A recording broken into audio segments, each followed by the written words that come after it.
Praise the Lord. Good morning. ప్రభువైన యేసుక్రీస్తు శుభనామంలో మీ అందరికీ వందనములు.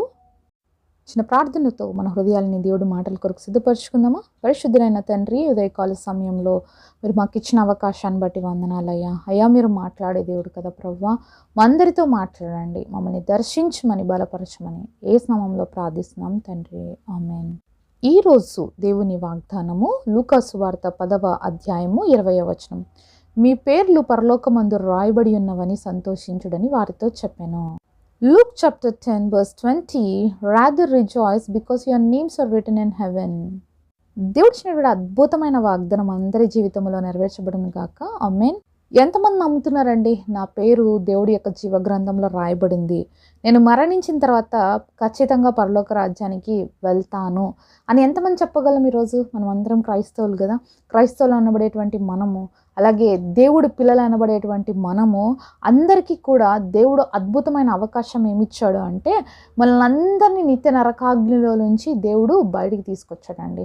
ఈ లోకంలో మనం పాప బంధకాలతో, పాప సంఖ్యల మధ్యలో ఉన్నటువంటి మన చెరతో ఎండైపోల్సిన మన జీవితాన్ని దేవుడు అద్భుత రీతిగా తన కుమారుడైన యేసుక్రీస్తు ప్రభువాన్ని ఈ లోకానికి పంపించి, ఆయన కల్వరి శిలువలో మన కోసం చేసిన త్యాగం, బలియాగాన్ని బట్టి, యేసయ్య కార్చినటువంటి విలువైన రక్తము ద్వారా మనందరి పాపాలను క్షమించి నిత్య నరకాగ్నిలోకి మనం వెళ్లకుండా నిత్య జీవంలోకి, పరలోక రాజ్యంలోకి ప్రవేశాన్ని దేవుడు కలిగించాడండి. ఎందరైతే తమ పాపాలను యేసుక్రీస్తు ప్రభువారి దగ్గర ఒప్పుకొని విడిచిపెట్టి రక్షింపబడతారో వారందరికీ దేవుని కుమారులు, కుమార్తెలు అనబడే అవకాశాన్ని దేవుడిచ్చాడు. అంతేకాకుండా యుగ యుగాలు ఆయనతో పాటు ఉండే భాగ్యాన్ని కూడా ఇచ్చాడు. మరి ఇలాంటి గొప్ప ఆధిక్యత కలిగినటువంటి మనము ఈరోజు ఖచ్చితంగా చెప్పగలుగుతామా, నా పేరు జీవ గ్రంథంలో ఉంది కాబట్టి దీన్ని బట్టి నేను ఆనందిస్తున్నాను చెప్పగలుగుతామా? అనేకసార్లు మనకి కూడా క్వశ్చన్ మార్క్స్ వస్తుంటాయి కదా. నిజమేనా, నా పేరు జీవ గ్రంథంలో ఉందా? ఎప్పుడు కూడా అండి మరణం ఎవరికి చెప్పిరాదు కదా. మరణము ఎప్పుడెవరి తలుపు తడుతుందో కూడా తెలియదు. మరణానికి చిన్న అని లేదు, పెద్ద అని లేదు, మరి ఏమి లేదు. ఎప్పుడైనా వచ్చి ఎవరి తలపైన తడుతుంది మరణం. అయితే ఈరోజు నా జీవితం ముగిసిపోతే నేను ఎక్కడికి వెళ్తానన్న ప్రశ్న ప్రతిరోజు మనం వేసుకోవాలండి. ప్రతిరోజు మనలో ఈ ఆలోచన ఉండాలి. అలాంటి ఆలోచనతోనే మనం బ్రతకాలి. కాబట్టి వాటి కోసం మనం సిద్ధపడాలి. మన జీవితాన్ని ఎప్పుడు కూడా ప్రతిరోజు దేవుడి కోసం సిద్ధపరచుకుంటూనే ఉండాలి. పరిశుద్ధత అనేది ఒక రోజులో అలవాటు కాదు కదా. మరి మనం జీవించే ప్రతిరోజు విధానం అనేది ఒక్క రోజులో ఏం మారిపోదు. ప్రతిరోజు దానికి ట్రైనింగ్ చాలా అవసరం. ఎప్పుడైతే మనం ట్రైన్ అవుతూ ఉంటామో అప్పుడు మన జీవితం కూడా మారుతూ ఉంటుంది. కాబట్టి ఈరోజు మన జీవితంలో మనం నేర్చుకోవాల్సింది ఏంటంటే, పరిశుద్ధంగా ఉండడం మనం నేర్చుకోవాలి. రెండవదిగా మనం ఏం చేయాలి అంటే, ఏ రీతిగా అయితే యేసయ్య ఈ లోకంలో బ్రతికి చూపించాడో మనం కూడా ఆ విధంగా బ్రతకాలి. అంతేకాకుండా మరణానికి ఎప్పుడు భయపడకూడదు. మనకి నిత్య జీవం దేవుడు ఇచ్చాడు. ఇది శరీరమునకి మాత్రమే మరణం. అయితే మనకు ఆ భయంకరమైనటువంటి ఆత్మకున్నటువంటి ఆ భయంకరమైన వేదనకరమైన స్థలంలోకి వెళ్ళకుండా నిత్య రాజ్యంలోకి వెళ్ళడానికి దేవుడు తన జీవ గ్రంథంలో మన పేర్లు లిఖించి ఉన్నాడు. దేవుడు బిడ్డలుగా ఇది మనం విశ్వసించాలి. దేవుడు బిడ్డలుగా ఇది నమ్మాలి. మన యొక్క ప్రవర్తన, మన యొక్క జీవిత విధానము ఇవన్నిటినీ కూడా సూచిస్తుంది మన పేరు జీవగ్రంథంలో రాయబడి ఉందా లేదా అనేది. అంతే కదండి. కాబట్టి డౌట్ అనేది మనకు ఉండకూడదు అనమాట. ఈరోజు మరణిస్తే నేను యేసయ్యతో పాటు ఉంటాను, ఈరోజు నేను ఏం జరిగినా నాకు భయం లేదు, ఎందుకంటే నేను పరలోక రాజ్యంలోకి ఆయనతో పాటు ఉండడానికి వెళ్తాను. ఒక ముసలావిడంట మరి భయంకరమైనటువంటి పరిస్థితులు గుండా వెళ్తుంది. ఏంటి అంటే, తనకి ఒక కుమార్తె ఉంది. తను ఒక చెరువు అవతల ఆ పక్క ఉందన్నమాట, తను ఈ పక్క ఉంది ముసలావిడ. అయితే తన కూతుర్ని కలుసుకోవాలని అనేక రోజులు అయిపోయింది, తనతో ఉండాలని చాలా ఆశపడింది అనమాట. అయితే అలాంటి సమయంలో వరదలు వచ్చేసాయి, భయంకరంగా నది ప్రవహిస్తూ ఉంది. తను దాటడానికి కూడా చాలా కష్టంగా ఉందన్నమాట. మరి అందరు కూడా ఎంతో ధైర్యం చేసి కష్టపడి వెళ్తుంటే కొంతమంది అంటారు, ఎందుకమ్మా ముసలమ్మ నీకెందుకు, నువ్వు ఉండే ఊరిలో ఉండు అంటే, లేదయ్యా నా బిడ్డను కలుసుకోకుండా చాలా రోజులు అయిపోయింది, ఇప్పుడు నేను ఎట్లైనా నా బిడ్డను కలుసుకోవాలి అనేసి అంటే, అందరూ అంటారు ఏందమ్మా ఒకవేళ పడవ నీటిలో మునిగిపోతే నీ పరిస్థితి ఏంటి అంటే, ఆమె అంటదంట, నేను ఒకవేళ పడవగా నీటిలో మునిగిపోయి నేను మరణిస్తే నా కూతురు ఆల్రెడీ చనిపోయింది కాబట్టి పరలోక రాజ్యంలోకి వెళ్ళి నా కూతురుని కలుసుకుంటా, లేదు నేను బతికి బయటపడ్డాను అనుకోండి నా ఇంకొక కూతుర్ని కలుసుకుంటా, కాబట్టి ఎక్కడ పోయినా కూడా నాకు హ్యాపీనే. చూడండి, ఈ కాన్ఫిడెన్స్ మనలో ఉందా?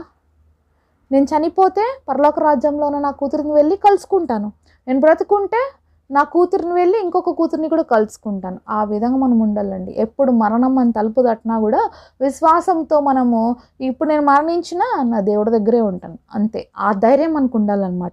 ఆ విధంగా ఈ భూమి మీద మన జీవితాన్ని సిద్ధపరచుకోవాలి. ఇదే నిజమైన క్రైస్తవ జీవితం. మరణానికి భయపడకూడదు గానీ, మరణపు అంచుల్లోకి వెళ్ళినా దేవుడు మనల్ని రక్షించడానికి శక్తివంతుడు, సమర్థవంతుడు.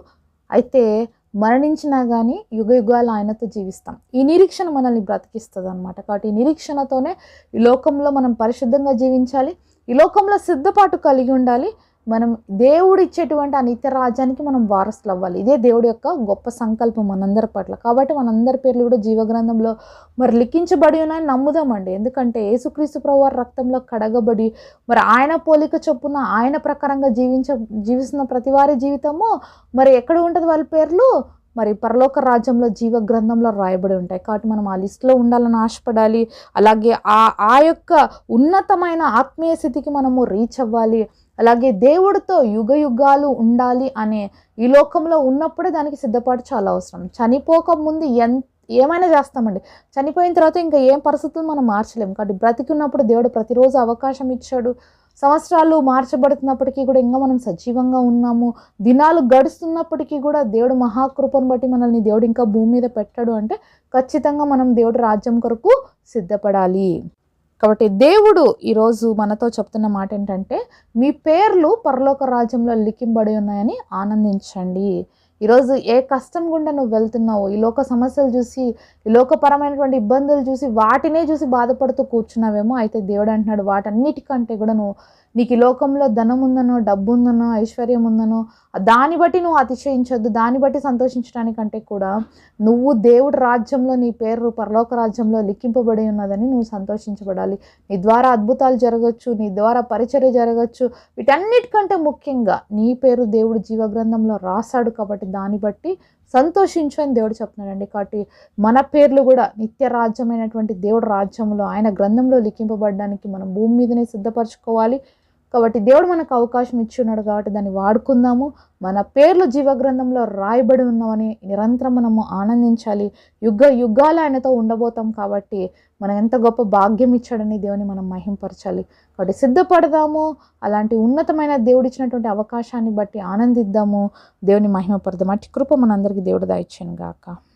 మహాగణుడు మహోన్నతుడైన తండ్రి, మీకు స్తోత్రాలు. మీరు మాతో మాట్లాడిన ప్రతి మాట కొరకు వందనాలు అయ్యా. నీ బిడ్డలుగా మా అందరికి ఇచ్చిన నిరీక్షణ కొరకే మిమ్మల్ని స్తుతిస్తున్నాం. యుగాలు పరలోక రాజ్యంలో నీతో పాటు ఉండే భాగ్యము, మా పేర్లు జీవగ్రంథంలో రాయబడి ఉండే భాగ్యం మాకు ఇచ్చినందుకే మేము స్తుతిస్తున్నాము. ప్రతిరోజు మమ్మల్ని సిద్ధపరచుకొని నిత్య రాజ్యంలో నీతో పాటు ఉండే కృపను మా అందరికీ దయచేయమని యేసు నామంలో ప్రార్థిస్తున్నాం తండ్రి. ఆమేన్. ఈరోజు బర్త్డే అలాగే వెడ్డింగ్ యానివర్సరీ సెలబ్రేట్ చేసుకుంటున్న మీ అందరికీ కూడా wish you happy birthday and happy anniversary. God bless you.